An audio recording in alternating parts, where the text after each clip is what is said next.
Drug overdose, especially with opioids, is a leading cause of death among people who have recently been in prison, not just in the U.S., but around the world. A study by Oregon State University, OHSU, and Department of Corrections scientists shows Oregon is certainly not immune. In fact, the study, looking at 18,000 Oregon prisoners released from 2014 to 2017, found grim results. So we saw that looking at fatal and non-fatal overdoses altogether, those who released from prison had about a 10 times greater rate of overdose compared to our general population in Oregon. May be startling to us, but not to researchers who say it fits in line with other studies.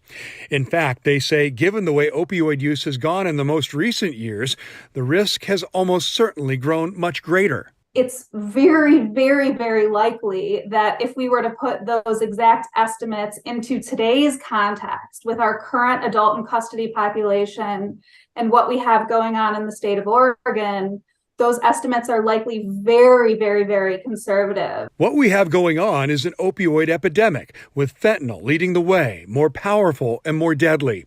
And for those whose tolerance is down being clean behind bars, the risk of overdose is very real in the outside world. So when they leave, they might think that they can use the same amount that they were using when they came in, or they might not have a good way of calibrating how much they can use before they're going to overdose. The DOC's Devarshi Bajpai says in the past couple years, better efforts, including medically assisted substance abuse treatment and providing Narcan for every person leaving custody, should help lower the risk of overdose.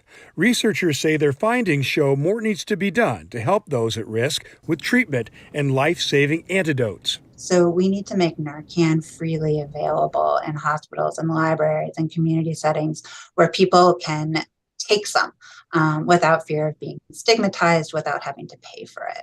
Tim Gordon, KGW News.